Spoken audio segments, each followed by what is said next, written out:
Hello everyone, welcome to my channel.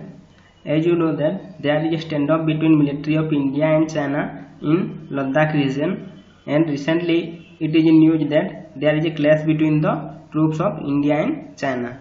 So in this background we will see the India-China relationship in a comprehensive manner. So before that, let's see the brief history of India and China. In ancient time, both India and China had a good relationship, and we handled about 50% of world GDP. Many Chinese students and travelers like your Wenshang, Faiyan, they came to India to study Buddhist culture and tradition, and we have a deep cultural tie in the ancient time. During the colonial time, both India as well as China were under the control of Europeans. Like as you know that India was under the control of British Paramountcy, and China was divided between various countries like your British, German, French, as well as USA was also present there, and they divided China like a watermelon, which is called watermelon division of China. And we got our independence in 1947, and China became Republic of China after just 2 years of 1947, that is in 1949, under the leadership of Mao Zedong, and we became Republic in 1950. So both India and China, they started their independent journey after 1950s.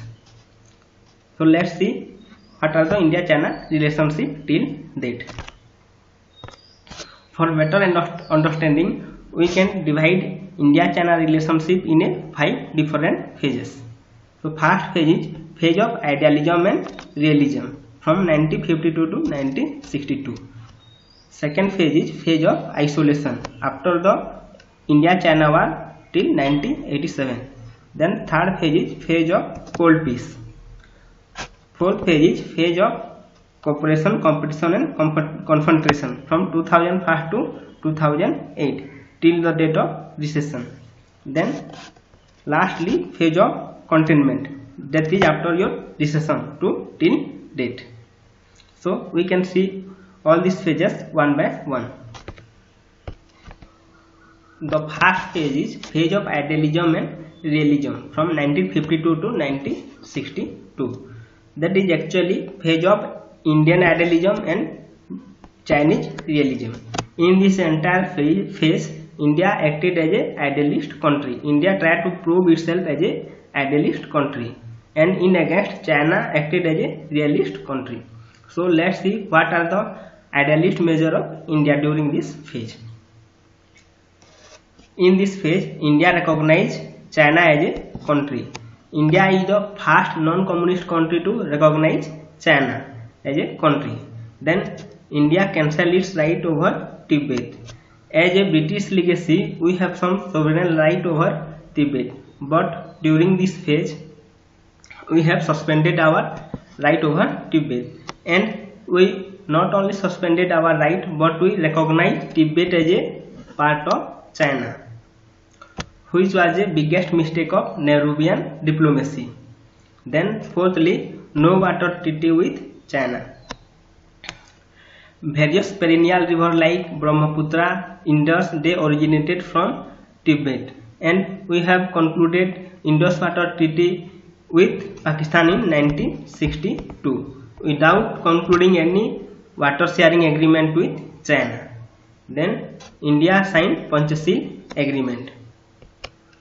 Under this Panchasheel Agreement, we have agreed with 5 principles like your mutual respect for each other territorial sovereignty, then your mutual non-aggression, thirdly mutual non-interference in each other's internal affairs, then your equality and mutual benefit for both, then lastly peaceful coexistence. This is called Panchasheel Agreement. Then let's see what are the realistic measures of China. During this phase, China acted as a realist country. China did not consider India as a leader of none. Then China rejected McMahon Line. China did not support India on Kashmir issue. We unilaterally cancelled the right over Tibet and we recognize Tibet as a part of China. But in return, China did not support us in Kashmir issue and China did not recognize Kashmir as an integral part of India. Then China attacked India on 1962. And which was the biggest shock in India-China relationship. And after the 1962 war, both we enter into the phase of isolation. As a result of 1962 war, both India as well as China, they ended their diplomatic relation with each other. Despite this isolation, India unilaterally supported China in two important issues. That is your P5 membership in UNSC, and India gave most favored nation status of WTO to China in 1982. During 60 powerful countries like USA, they did not recognize China as a country, and instead of China, they supported Taiwan and provided permanent membership to Taiwan. But due to the request of Nehru, USA recognized China and they provided UNSC permanent seat to China. So after this, we enter in the phase of cold peace from 1987 to 2001. In this phase, there is a little dehyphenating between India-China relationship, and they both come little closer to each other. And there are various reasons for this cold peace, like the disintegration of USSR. In 1991, USSR got collapsed and disintegrated. And as a result of disintegration of USSR, USA became a rising power in the world. And USA has rivalry with China, which pushed China to tends toward India. Then personality factor of Rajiv Gandhi. After 1962 wars, Rajiv Gandhi sent messenger to China for betterment of improving our relationship with China. Then China also did not support Pakistan in Kargil war in 1999. So in this phase, there is some little development took place between India-China relationship. Also in this phase of cold peace, both they shifted their foreign policy. China and India both shifted their foreign policy in this cold peace era. So let's see what are the change in Indian foreign policy. India entered into the phase of LPG era, that is your liberalization, privatization and globalization. Before that, before 1991, India was like a closed economy, but after the crisis of 90s, India entered into the LPG era. That means India changed its policy to liberalize, privatize and globalize diplomacy. Then India shifted to NAM 2.0. NAM 2.0 is nothing but the development of the third world country. Then look east policy and look west policy.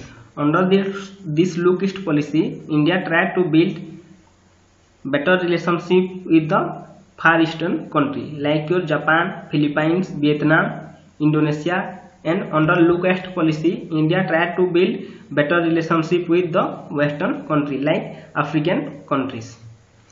Then Gujarat Doctrine. Gujarat Doctrine is nothing but unilateral support to your neighborhood. It's your neighborhood first policy. Under this, India helped its various neighbor, its small neighbor unilaterally without any reciprocity. Then change in Chinese policy. China became a export-oriented nation during this phase. China also became manufacturing hub. They started manufacturing things and became a manufacturing hub during this phase of cold peace. Then China revising its hardcore communism to a capitalist type of country. That means their government is acting as a communist, but their market is acting as a capitalist. Then they accumulated forex. Lastly, China shifted to checkbook diplomacy. Checkbook diplomacy is nothing but financial help to small country, and later they trap this small country into debt trap. So these are the development in this cold phase era. In the fourth phase, that is your cooperation, confrontation and compression.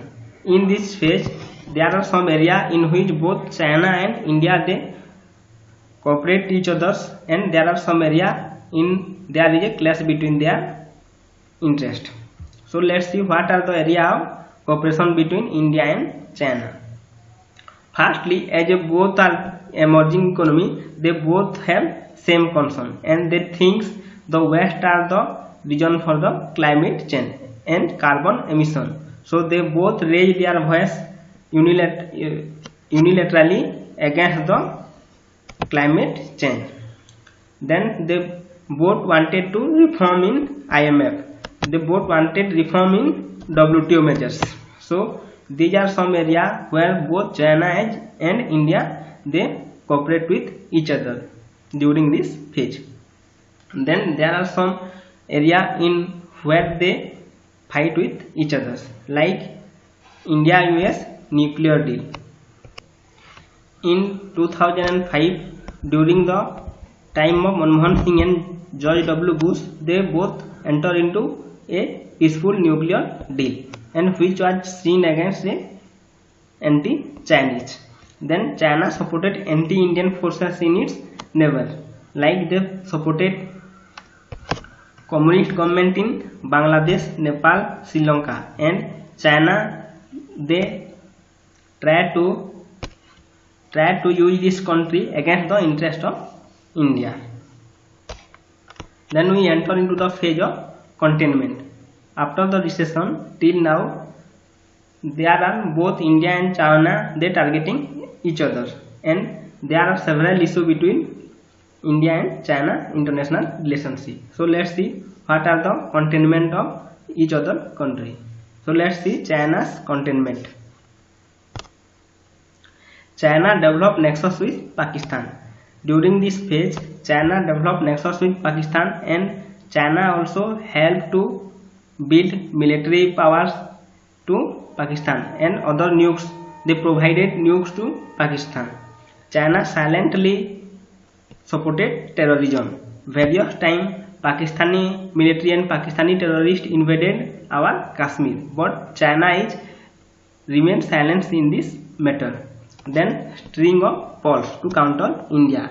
China is building various port, airport around the Indian subcontinent to counter India. Then hurting Indian sovereignty through CPEC.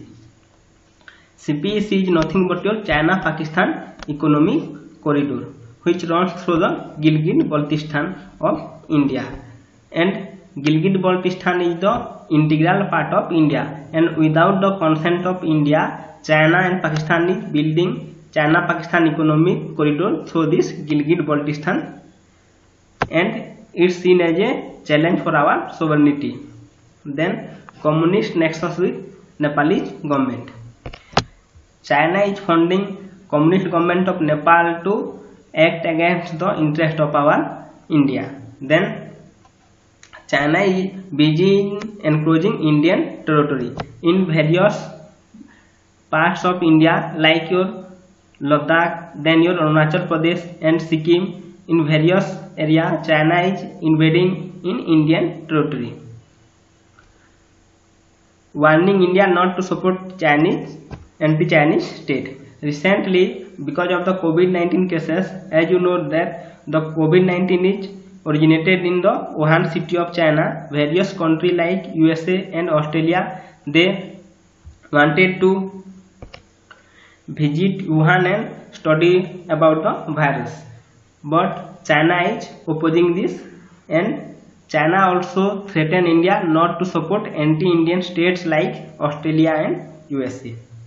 Then let's see what are the Indian containment. Indian Farm Act East policy. Under this policy, to counter hegemony of China in South China Sea, India formed alliance with various countries like Philippines, then Vietnam, Indonesia, etc. Then Indo-Pacific War. To counter the hegemony of China in Indo-Pacific region, India formed Quad group.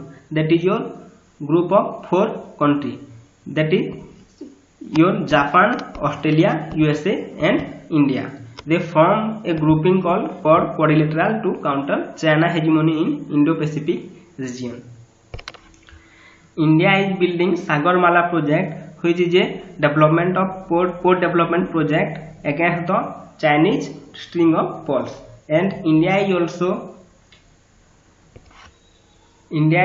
building ports in various other countries in the Indian Ocean Rim region, like Duqm port in Oman and Agaliga port in Seychelles. So these are the recent development between India-China relationship. So let's see that what are the recent issue and recent cooperation between India and China. So the most important issue is border issue, that is your border dispute. As you know that the recent standoff in Ladakh is also part of this border dispute. Many a time Chinese military are invading into the Indian territory in various regions of India, like in Ladakh, in Sikkim, and in Arunachal Pradesh.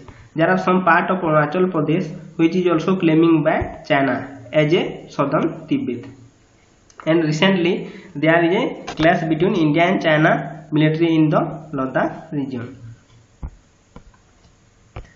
China is illegally entering to the Pangong Tso Lake area and other area of our Ladakh. Then water dispute. Various perennial rivers like your Brahmaputra, Indus, they originated in Tibet, and we don't have any water sharing agreement with China. And many a time China is building dam and obstructing the flow of water. Then trade dispute.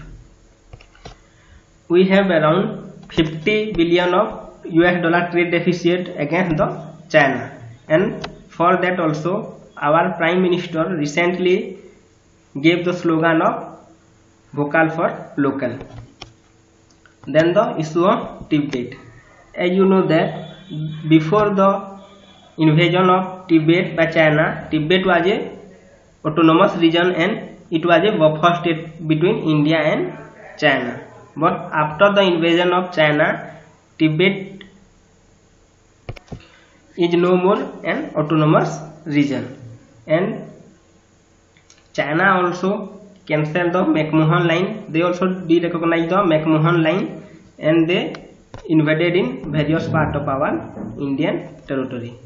Then NSG. NSG is your nuclear supplier group. It is a group of nuclear rich country, and India is trying to enter into the NSG, but China is invading the path of obstructing the path of India to enter into the NSG using its veto power. Then issue in United Nations Security Council.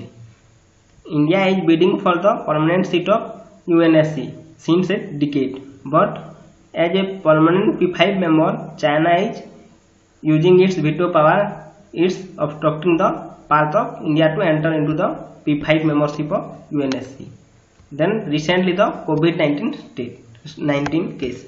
As you know that the Wuhan Chinese virus is originated from the city of Wuhan, and various countries like USA, Australia, and European countries, they blame China for the Wuhan virus, and China is threatening India not to support anti-Chinese state in COVID cases. Then South China Sea issue. So these are the bone of contention between India-China relationship. Let's see some recent development about India-China relationship. First is SCO, that is your Shanghai Cooperation Organization. In 2017, both Pakistan and India, they entered into Shanghai Cooperation Organization with the help of China. So it's provide a platform to build the relationship with India and China. Then BRICS.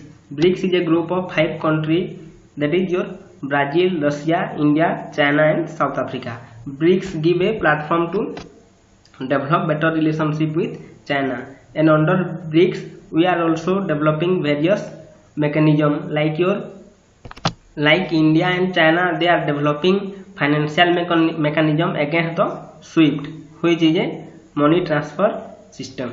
Then AIBB, that is your Asian Infrastructure and Investment Bank. Both India and China are the part of AIBB, and as China is a dominant member in AIBB, they both have some cooperation in Asian Infrastructure and Investment Bank. So this is all about India-China relationship.